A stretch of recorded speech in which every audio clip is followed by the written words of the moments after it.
네, 안녕하세요. 이번에는 그럼 우리 콜버그에 대해서 한번 알아보도록 하겠습니다. 우리 전 시간에 삐아제에 대해서 이야기를 나눴었지요. 삐아제는 도덕성, 즉 옳고 그름을 알아내기 위해서 타율 조사를 했을 때 타율적인 도덕성과 자율적인 도덕성으로 구분을 했다라고 이야기를 했습니다. 왜냐하면 모든 것은 다 자기 스스로 자기 중심성에 오기 전까지 외부에서부터 다 시작해요. 도덕성도 그렇고 뭐 기타 사회성도 그렇고 모든 것들이 외부에서 나한테 이렇게 오게 되면서 내가 다시 타인에게 적용하는 이런 일반적인 순서가 있는데, 여기에서도 외부, 타율적이라는 것은 외부의 어떤 다른 사람에 의해서 주어져서 그것을 옳고 그름을 판단할 수 있는 능력이 생긴다라고 해 가지고 우리 절대성이라고 했고요. 아이들은 굉장히 신이라든지 경찰이라든지 어른이라든지 이런 사람을 굉장히 위대한 권위자로 보잖아요. 이렇게 권위자에 의해서 이런 규칙이 정해졌기 때문에 "이거 변형시킬 수 없어. 바꿀 수 없어."라고 이야기한다고 했어요. 그리고 결과만을 중요시한다고 했고, 결국에는 속죄적 처벌이라고 해 가지고 죄의 크기에 상관없이 벌을 받는다면 어때요?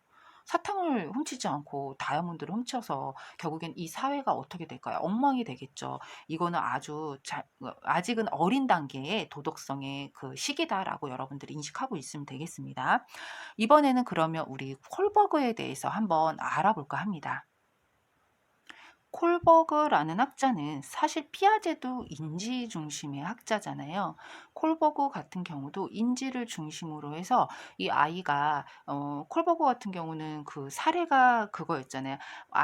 아내가 아픈데 약을 사야 된다. 근데 돈이 없다. 이것을 훔쳐도 될까라는 하인츠하고 그 약사의 어떤 갈등상, 딜레마 상황을 들려주고 이렇게도 결정을 못 하겠고 이렇게도 결정을 못 하는 상황에서 아이들이 어떤 결정을 내리는지를 연구해서 이런 도덕적의 그 단계를 6단계로 나누었습니다. 보세요, 여러분. 삐아제는 2단계 이렇게 두 개로 나눈 것에 반해서 콜버그는 이제 크게는 3단계로 나눌 거예요. 어떻게 나눌 거냐면 인습 수준, 전 인습 수준, 그리고 후 인습 수준이라는 3단계로 나눌 것이며, 그리고 한 단계의 인습 안에 전 인습, 후 인습, 인습 이 안에는 각각 2단계로 다시 나누어져서 총 6단계로 나누어질 겁니다. 콜버그도 많은 삐아제도 마찬가지예요. 삐아제도 사실은 삐아제랑 콜버그도 비판을 받죠. 왜 비판을 받나요? 인지에 초점을 뒀다 이거죠. 왜냐하면 이거는 제가 잠깐 설명을 드리는 거긴 하지만 한번 봅시다, 여러분. 도덕성.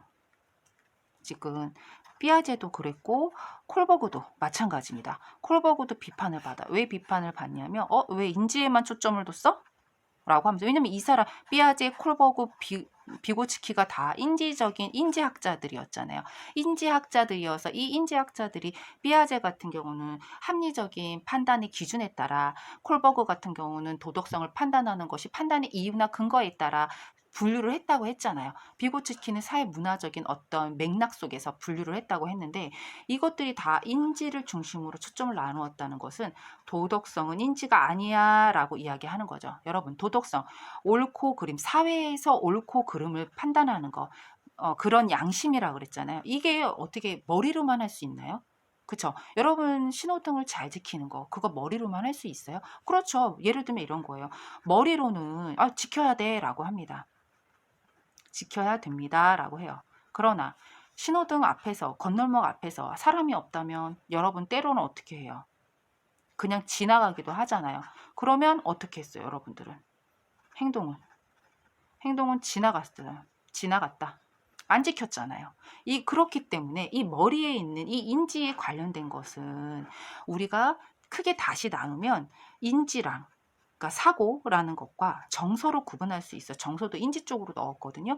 그런데 행동이라는 것은 또 다른 개념이라는 거죠. 어쨌든 이런 것들이 함께 조화를 이루면서 결국엔 실행이 되어야만 도덕성이지 않을까라고 생각하는 거죠. 그래서 지금은 많은 학자들이 이것에 이 세 개를 합쳐서 결국에 행동에 이르게 하는 부분으로 해서 연구를 하고 있는 걸로 알고 있어요. 그러다 보니까 삐아제랑 콜버그가 너무 인지에만 초점을 맞췄기 때문에 여기에서 비난을 받습니다. 그래서 그 다음에 나오는 길리건이라는 학자가 읽어낸 학자가 무엇에 초점을 맞춰요? 배려윤리라는 정세에 초점을 맞추게 되는 겁니다. 이렇게 세 학자가 중심으로 나오긴 하지만 어쨌든 지금은 행동을 중심으로 연구하는 게 맞고, 이 도덕성이라는 것도 행동력이 발동돼야 이게 맞다고 한다는 것도 여러분들이 상식적으로 알고 있으면 좋을 것 같습니다. 자, 그러면 우리 다시 콜버그로 한번 돌아와 보도록 하겠습니다. 콜버그가 크게 전인습 단계, 인습 단계, 후인습 단계로 나누었다 그랬어요. 그쵸? 이건 별개예요. 이렇게 별개로 놓고 3단계로 나누었다고 했습니다. 이렇게 나누었는데 전인습 단계에서는요, 자기 중심, 그러니까 외부의 어떤 권위자라든지 그리고 자기 중심적인 행동, 그러니까 어떤 특성을 보이게 돼요. 하지만 인습 단계가 되면 이제 타인에게 그 초점이 옮겨집니다. 보세요. 콜버그도 삐아제의 영향을 받았기 때문에 자기 중심성, 그 다음에 자기 중심성을 이제 벗어나서 타인 조망 능력이 나타나는 것을 구분한 거예요. 같은 맥락의 그 흐름의 그 인지 발달에 영향을 받았기 때문에 그런 겁니다. 특별히 콜버그라는 학자는 1950년대부터 연구를 했잖아요. 어떤 연구를 했냐면 학생들을 데리고 이런 연구를 했어요. 뭐라 그래야 될까? 여러 명의 학생들을 데리고서 이렇게 딜레마 상황에서 대답을 하는 것을 첫 번째 시작을 했단 말이에요. 이렇게 체크를 했어요. 체크를 하고 나서 3년 후에 다시 이 아이들을 대상으로 다시 질문합니다. 또 3년 후에 다시 질문합니다. 또 다시 질문합니다. 하면서 20년 동안 연구를 했습니다. 그래서 발견해낸 것이 무엇이냐 하면, 콜버그는 도덕성이라는 것은 나이가 들면서 이렇게 달라지고 있어 라는 것을 증명해낸 거죠. 그렇기 때문에 콜버그는 비판도 받지만 또 남아를 중심으로 했잖아요, 연구를. 그래서 이게 비판을 받기도 했지만 어쨌든 이런 것들이 굉장히 체계적으로 오랫동안 연구를 했었구나 하는 것 때문에 유아는 물론 초등에서도, 그리고 뭐 행정고시에서도 콜버그하고 삐아제, 특히 콜버그는 시험에 종종 나오는 문제이기도 합니다. 그래서 여러분들이 지금 저랑 함께 할 이 부분들을 잘 기억해 두시면 좋겠습니다. 그래서 일단 명칭을 살펴보자면 간단하게 한번 살펴보겠습니다. 명칭은 벌도, 착한 법, 사보이, 사보, 이렇게 단계는 이루어지는데요. 먼저 벌과 복종, 지향 단계입니다. 지향 단계란 글씨는 끝까지 갈 겁니다. 그 다음에 도구적 상대주의예요. 명칭이 그래요. 좀 애매하죠. 그 다음에 지향 단계, 착한 아이 지향 단계, 법과 질서 지향 단계, 그 다음에 사회계약 지향 단계, 보편적 가치, 지향 단계, 이렇게 되는데 중요한 건 이런 거예요. 중요하죠. 우리에게는 중요하겠죠. 사실 여기 이후에는 나오기가 어려워요. 문제가. 여기 이후는 나오기가 어렵습니다. 여기는 어려워요. 일단 여기까지도 9세, 9세 미만, 10세 미만이 여기까지거든요. 전 인식적인 수준에서이고, 착한 아이까지 글쎄요. 여기까지도 나올 수 있다고 봅시다. 그런데 법과 질서부터는 너무 어려운 개념이에요. 왜냐하면 여기 도덕적인 상대주의는 자기 중심성의 아주 극대화의 수준인 거고요. 착한 아이 같은 경우는 타인을 중심으로 하는 최고봉이에요. 그리고 나서 이제 법과 질서, 이제 사회에서 지켜야 되는 법이라든지 규칙을 따라야 된다고 인식하게 되고, 이제 그런 단계가 이제 쭉 진행되는 거거든요. 그래서 3단계까지는 여러분들이 정확하게 알아두었으면 좋겠습니다. 벌, 도, 착한 법, 이렇게 이야기를 했습니다. 그렇죠? 그래서 전인습 수준에 있어서는 먼저 첫 번째 단계가 벌이에요. 제가 벌에다가 동그라미 했죠. 벌이 너무너무 중요한 겁니다. 아이들은요, 어떤 도덕성, 잘했다, 잘못했다, 옳고 그름을 구분할 때 있잖아요. 벌을 받았는지 안 받았는지에 따라서 그 행동 옳은 거구나, 그 행동 그른 거구나, 옳고 그름이었잖아요. 그렇게 판단을 하는 단계가 바로 벌과 복종 지향 단계가 되는 거죠. 그래서 이때는요, 벌을 받았니 안 받았니에 따라, 벌을 받으면 옳고 그름인데 얘 옳다고 하겠어요, 그르다고 하겠어요? 그쵸, 잘못됐다고 하는 거죠. 잘못됐어. 하지만 벌을 안 받으면 옳구나, 옳다, 잘했다라고 생각하는 단계가 바로 이 단계입니다. 어떤 선생님을 보니까 어떤 강사님이 이것을 뭐 도덕적 가치 막 이거 되게 복잡하게 설명하는데 그렇게 복잡하게 설명하지 않아도 이 문제는 다 이렇게 맞출 수 있어요. 초등에서도 그렇게 복잡하게 설명을 해 놓지를 않거든요. 그러니까 너무 구체적으로 하는 건 별로 의미가 없어요. 여기서 핵심은 뭐라고요? 벌이라는 거예요. 벌을 받으면 잘못한 행동이고 벌을 안 받으면 옳은 행동이라는 것을 여러분들은 확실히 기억하시면 되겠습니다. 여기에 뭐 벌이 뭐 도덕적인 가치고 이렇게 하는 게 아니에요. 이렇게만 생각해도 돼요. 그리고 여기서는 핵심이 뭐냐면 벌이라는 것은 여기서도 보세요, 여러분. 여기 정의, 여기 벌을 받는 것에 대해서 죄를 지은 것에 대해서 생각할 때 삐아제도 결과만을 처음에 먼저 생각했죠. 결과만. 낮은 수준의 아이가 타율적인 도덕적 수준에 있는 아이가 결과를 먼저 생각했잖아요. 여기도 마찬가지야. 벌을 받는다는 것은 내가 어떤 행동을 잘했다 못했다 의도를 보는 게 아니라 지금 벌을 맴매를 맞았다 만약에 그럼 그것은 결과만 본 거예요. 그렇기 때문에 여기서 결과에 초점을 맞추는 단계가 바로 벌과 복종 지향 단계라는 것을 여러분들은 확실히 이해하시면 되겠습니다.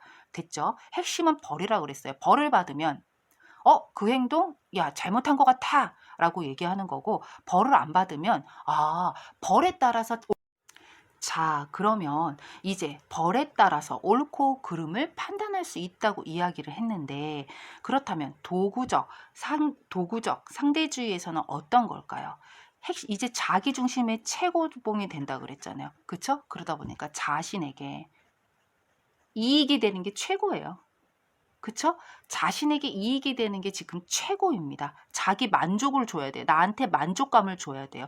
그게 옳은 거라고 생각하는 거예요. 그렇지만 자기에게 만족을 안 주면 옳고 그름이니까 그르다고 생각하는 거죠. 아니라고 생각한다는 거죠. 이때 이런 행동도 해요. 왜냐면 자기 기브 앤 테이크라는 용어가 바로 여기서 나오거든요. 왜 그러냐 하면 여기 보세요. 주고받는다. 그냥 제가 쉽게 설명해 주고받는다라고 쓸게요. 주고받기가 이제 여기서 왔다 갔다 하게 돼요. 이건 어떤 거냐면 조건이 나에게 이익이 된다면 내가 너도 해줄게 라고 하는 거예요. 그래서 요 조건은 먼저 자신에게 이익이 된다는 것은 나에게 만족감을 줬을 때 내가 요구한 것을 줬을 때 그래? 그것을 나에게 주면 너 행동 맞아. 잘했어. 라고 하지만 나에게 이익을 안 주면 너 행동 틀린 것 같아. 라고 생각하는 거. 하지만 나에게 이익이 내가 지금 색연필이 없단 말이죠. 친구한테 빌려야 돼요. 그러니까 나에게 이익은 뭐냐면 지금 빨리 나한테 내 욕구를 채우려면 색연필 빨리 빌려야 돼요. 선생님이 얼른 색칠하래요. 색연필 너 나 빌려주면 내가 지우개 빌려줄게 라고 하는 건 기브 앤 테이크가 되지만 누구를 중심으로 나의 이익을 중심으로 나의 만족을 중심으로 내 욕구를 중심으로 그게 채워졌을 때 준다는 것도 여러분들이 이해하면 되겠습니다. 그러면 이제 이게 전 임습이 끝났어요. 그쵸? 보세요. 벌과 복종에서는 예를 들면 그러니까 벌에서는 특이한 사항이 또 하나 있죠. 벌을 받았다는 것은요. 언젠간 한번 엄마한테 맴매를 맞았던 경험이 있거나 엄마한테 심하게 혼난 경험이 있는 거예요. 경험이 있은 후에 벌과 복종 지향 단계를 인식하게 돼요. 그래서 예를 들면 이런 거죠.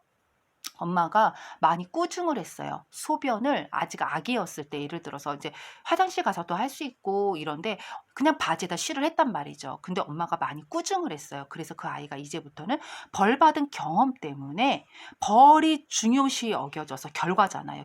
벌을 받았다는 거 어떤 행동에 대해서 엄마가 맴매를 했던 꾸중을 했던 벌은 지금 결과를 나타내는 건데 그 결과에 따라서 지금 혼날까 봐 엄마한테 또 혼날까 봐 벌 받을까 봐 잘못했다고 꾸지람 벌은 맴매만 벌이 아니에요. 꾸지람도 벌이고 자기에게 돌아오는 잘못된 부정적인 것들을 다 벌이라고 하니까 그 벌 때문에 화장실 가서 소변을 볼 수 있다는 게 바로 여기에 사례가 될 것 같고요. 도구적 상대주의의 특성은 조금 전에 이야기했던 것처럼 나에게 내가 지금 필요하다면 내 욕구가 지금 나는 만족해야 돼요. 내 만족감을 가지려면 나 빨리 색연필 선생님 빨리 색칠하래. 나 색연필 안 갖고 왔어. 색연필 빨리 빌려줘. 이런단 말이에요. 그런데 그 친구가 나 지우개 없어. 알았어. 너가 나 빌려주면 나를 먼저 체크하잖아요. 너가 나를 빌려주면 내가 너에게 지우개도 빌려줄게 라고 하는 건 타인 중심이 아니에요. 자기 중심으로 욕구를 먼저 채운 후에 너가 요구하는 것도 내가 줄게. 알았어. 이거는 우정의 개념이 아니라는 것을 확실히 이해해야 됩니다. 전 인습 수준은 아직 중간도 안 갔어요. 안 갔는데 어떻게 우정이란 개념이 형성되겠어요. 그쵸? 그러니까 나의 욕구를 채우기 위해서 내가 빌려주는 행동. 기브 앤 테이크의 예시도 정말 많이 나오거든요. 그것도 잘 기억해 두시면 좋겠습니다. 자신의 이익, 욕구만 생각했던 선생님들은 분명히 기브 앤 테이크가 나오면 헷갈려요. 그러니까 여기에는 두 가지가 들어있다라고 생각하면서 나의 욕구도 나의 이익도 나의 만족감을 주는 것이 우선이지만 두 번째, 나에게 만족감을 얻기 위해서 나는 친구에게 주기도 하더라. 나의 만족감을 먼저 채워주는 친구가 나에게 뭔가를 주면 나도 주기도 하더라. 나가 중심이었어요. 자기 중심성이라는 것을 반드시 기억하면 되겠습니다. 그 다음 단계는요. 타인에게 향해요. 이제 인습 수준으로 넘어왔잖아요. 인습 수준에서는 타인, 그러니까 착한 아이 지향 단계와 법과 질서 지향 단계 두 곳으로 나누어지는데요. 여기에서는 타인에게 초점이 맞춰집니다. 그러다 보니까 와, 타인을요. 우리 그런 거 있잖아요. 타인을 기쁘게 한다는 거, 다른 사람을 기쁘게 한다는 거예요. 타인을 기쁘게 한다. 이게 핵심의 어떤 기준인 거예요. 타인을 기쁘게 하면 이건 옳은 행동이고 타인을 기쁘지 않게 하면 이건 그른 행동이다. 첫 번째서는 벌에 대해서 벌을 받으면 내가 이것은 잘못된 행동이었고 벌을 받지 않았다면 내 행동은 옳은 것이었어 라고 생각했고 그 다음에 도구적 상대주의선 나에게 이익이 되고 내가 필요한 욕구를 채워줬다면 옳고 그름이었잖아요. 도덕성 옳은 행동이었고 나에게 뭐 이익이 없어. 나에게 필요한 걸 안 줬다면 그런 행동이었어요. 그쵸? 그런데 이제 인습 단계에서 착한 아이 지향 단계는 타인이에요. 핵심이. 기준이 타인이 된단 말이죠. 그래서 타인을 기쁘게 하면 옳은 행동, 타인을 기쁘게 하지 않으면 그른 행동이 된다는 것을 여러분들이 이해하면 되겠습니다. 그래서 이런 거죠. 예를 들면 신호등을 건너야 돼요. 여기랑 여기를 비교해 보자면 벌과 복종 지향 단계에서는 신호등을 안 지켰다가 내가 딱지를 끊었던 경험이 있었던 거죠. 그쵸? 어떤 경험에 의해서 어떤 행동의 결과를 반영해서 옳고 그름을 판단하더라. 딱지를 끊었어요. 그래서 벌금을 5만 원 냈단 말이죠. 예를 들어서 5만 원을 냈던 경험 때문에 나 이제 지켜야 돼. 지키는 행동. 그게 바로 벌과 복종 지향 단계고, 그쵸? 그 다음에 도구적 상대주의는 자신에게 이익이 있다는 것을 먼저 생각했을 때가 바로 도구적 상대주의였고, 착한 아이 지향 단계는 타인에게 넘어갔잖아요. 그러니까, 내가 신호등을 잘 지키면, 여기 지나가던 아니면 우리 엄마가 나를 칭찬해 주겠구나. 다른 사람을 기쁘게 할 수 있겠구나. 다른 사람한테 인정받을 수 있구나. 라는 것을 생각하는 게 바로 착한 아이 지향 단계입니다. 여기에서는 타인에게 초점이 맞춰져 있기 때문에 내 기분은 생각 안 해요. 그래서 어른들의 예시를 들어보면 이런 거 있잖아요. 친구가 나한테 예를 들어서 돈 10만 원을 빌려달라고 해요. 솔직히 난 돈 관계 하고 싶지 않아요. 그죠? 돈 관계 하고 싶지 않지만, 빌려달라고 하니까, 그냥 10만 원, 없는 셈 치고, 그래, 알아서 빌려줄게. 라고 하는 거 있잖아요. 속으로는 막 너무 싫은데 빌려주는 행동. 내키지 않는데 누구 친구의 부탁을 들어주는 거예요. 친구한테 인정받기 싶어서, 친구에게 기쁨을 주고 싶어서 빌려주는 행동이 바로 이런 예시가 된다고 생각하면 좋겠습니다. 제가 조금 전에 이야기를 했었잖아요. 이렇게 쉽게 설명하자면 콜버그 같은 경우에는 도덕성 발달 단계를 이렇게 나눈 거예요. 이 단계를 전인습, 전인습의 단계가 굉장히 많죠. 그 다음에 여기가 인습 단계예요. 그 다음 후인습. 이거는 성인도 도다르기가 그렇게 쉽지 않고 전 세계 인구 모든 사람들 중에 한 10%에서 9%만 도달할 수 있다라고 설명이 되어 있어요. 전공 서적에 보면. 그렇기 때문에 이 뒤에 있는 부분은 아예 시험에 나올 수 없는 거죠. 요 3단계 정도까지만 잘 해두면 좋겠습니다. 그러면 전인습에서 지금 짧게 복습을 하자면 벌과 그쵸? 벌도 착한 아이고 제가 여기 전인습을 한 개로 나눴네. 그쵸? 다시 한번 써볼게요. 네, 이렇게 됐을 때 여기가 이렇게 나눠져 두 개씩 다시 나눠져서 총 우리는 이 단계를 6단계라고 하죠. 그쵸? 6단계라고 하면서 그래서 체계적이고 굉장히 이게 구체적이다라고 해서 많은 사람들한테 칭찬을 받잖아요. 여기서 보면 벌도 착한 법.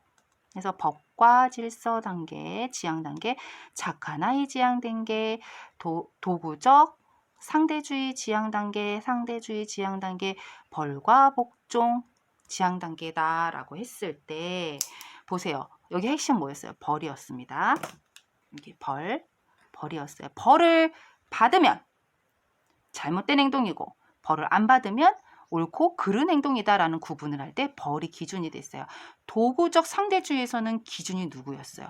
나의 욕구였죠. 나의 욕구.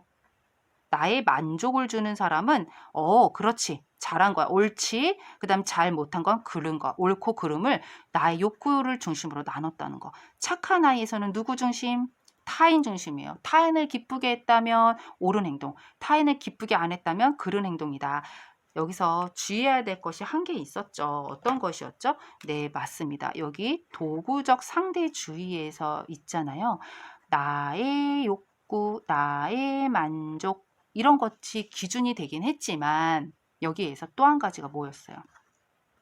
내 욕구를 채워주면